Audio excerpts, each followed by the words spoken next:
नमस्कार, मी भगवान जाधव. वसमत शहरामध्ये सध्या वसमत पंचायत समिती अंतर्गत येणाऱ्या अधिकारी व कर्मचारी निवासस्थानाचे बांधकाम आता सध्या प्रगतीपथावर आहे. 9,15,00,000 रुपयाचा निधीला मंजुरी मिळाली आहे, परंतु आता हेच बांधकाम आता वादाच्या भोवऱ्यात सापडलं आहे. नेमका मुद्दा काय आहे जाणून घेणार आहोत. आपल्यासोबत ॲडव्होकेट मुटकुळे आहेत. माझं नाव ॲडव्होकेट रविकुमार मुटकुळे. विषय असा आहे की पंचायत समिती कर्मचारी निवासस्थान बांधकाम करण्यासाठी ग्रामविकास विभागाने 9,12,00,000चा निधी मंजूर केलेला आहे. परंतु हा निधी मंजूर करत असताना शासनाने काही अटी व शर्ती पण घातलेल्या आहेत.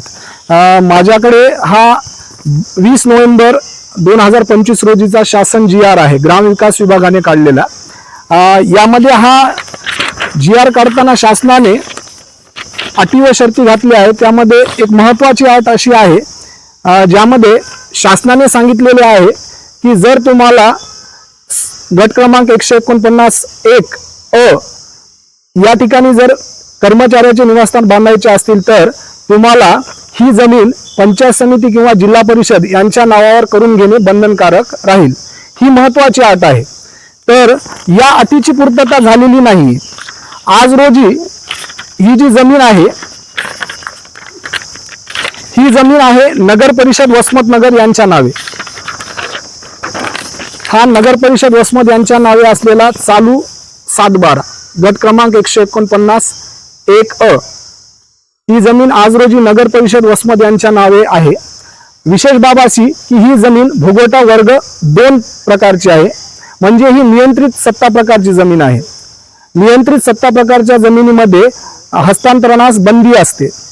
जर या जमिनीचे हस्तांतरणच जर झालेले नसतील, ही जमीन जिल्हा परिषद किंवा पंचायत समितीच्या नावेच झाली नसेल, तर या ठिकाणी वर्क ऑर्डर काढण्यासाठी एवढी घाई का झाली आणि नेमका हा 9,12,00,000चा निधी कोणाच्या घशात घालायचा आहे हा मोठा प्रश्न आहे.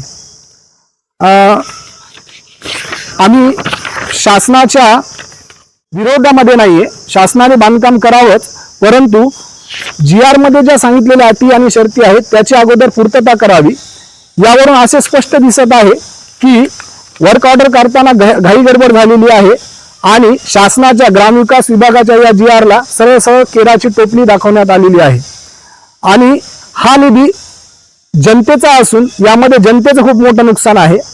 जर शासनाला या ठिकाणी कर्मचाऱ्याचे निवासस्थान बांधायचे असतील तर सर्वप्रथम ग्रामविकास विभागाच्या या GR नुसार कार्यवाही होणे अपेक्षित आहे आणि ही जमीन सर्वप्रथम जिल्हा परिषद किंवा पंचायत समिती वसमत यांच्या नावे होणे गरजेचे आहे. जोपर्यंत शासनाच्या अटी आणि शर्तीची पूर्तता होत नाही तोपर्यंत सुरू असलेले जे बांधकाम आहे त्वरित थांबवण्यात यावे आणि जो वर्क ऑर्डर काढण्यात आलेला आहे दिनांक 1/1/2026 रोजी ते तात्काळ रद्द करण्यात यावा, हीच आमची मुख्य मागणी आहे.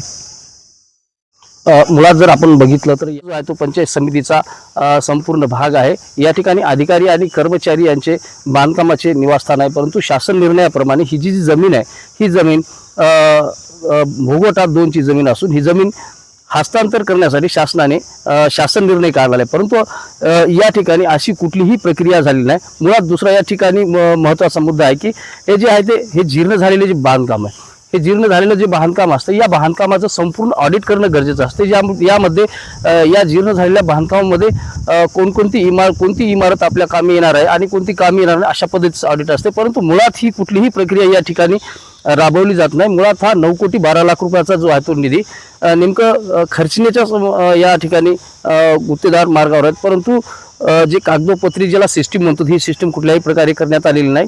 जमीन वर्ग करण्यात आलेली नाही. सध्या ह्या जमिनीची 7/12 जी आहे ते नगरपालिकेच्या नावानं आहे, परंतु नगरपालिकेच्या नावानं 7/12 असताना जिल्हा परिषद विभागाची या ठिकाणी जिल्हा पंचायत समितीच्या अधिकाऱ्याचे आणि कर्मचाऱ्याचे निवासस्थानाचे बांधकाम हे जे आहे ते कागदोपत्री बोगस असल्याचा धक्कादायक प्रकार या ठिकाणी आता समोर आलेला आहे. त्यामुळे आता मूळ मालकांनी या संदर्भामध्ये तक्रारी केली आहेत. नेमकं 9,12,00,000 रुपये मूळ मालकाच्या फायद्याचे होणार की जनतेच्या फायद्याचे होणार हा प्रश्न आता चर्चेचा विषय बनला आहे. त्यामुळे नक्कीच जिल्हा अधिकारी या जिल्हा प्रशासन असेल, महसूल प्रशासन असेल किंवा जिल्हा परिषद प्रशासन असेल या प्रकरणामध्ये काय कारवाई घेते हे पाहणं आता तितकंच महत्त्वाचं ठरणार आहे.